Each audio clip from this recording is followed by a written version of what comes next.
দেশ বিদেশের বাছাই করা খবর নিয়ে সর্বদাই সত্য সন্ধানী ই নিউজ ভারত। নমস্কার, ই নিউজ ভারতে আপনাদের সকলকে স্বাগত। শুরু করছি ওয়েদার আপডেট।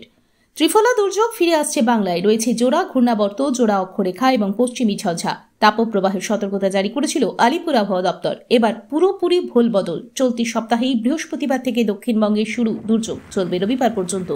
জারি হলো সতর্কতা। তাপপ্রবাহের সতর্কতা জারি করেছিল আলিপুর আবহাওয়া দপ্তর, কিন্তু সেই তাপপ্রবাহ রবিবার এবং সোমবার বিকেলের ঝোড়ো হাওয়া, বৃষ্টি এবং কোথাও কোথাও শিলাবৃষ্টির জেরে আটকে গিয়েছে। এবার চলতি সপ্তাহেই পুরোপুরি ভোল বদল হতে চলেছে আবহাওয়ার। বৃহস্পতিবার থেকে দক্ষিণবঙ্গে দুর্যোগপূর্ণ আবহাওয়ার সতর্কতা জারি হয়েছে। আলিপুর আবহাওয়া দপ্তরের পূর্বাঞ্চলীয় অধিকর্তা সোমনাথ দত্ত জানিয়েছেন, বৃহস্পতিবার দক্ষিণবঙ্গের ৫ জেলায় ৪০ থেকে ৫০ কিলোমিটার বেগে ঝোড়ো হাওয়া বইতে পারে। কালবৈশাখী হতে পারে বাঁকুড়া, পূর্ব ও পশ্চিম মেদিনীপুর, ঝাড়গ্রাম, হুগলি, হাওড়া এবং দক্ষিণ ২৪ পরগনার মতো জেলাগুলিতে।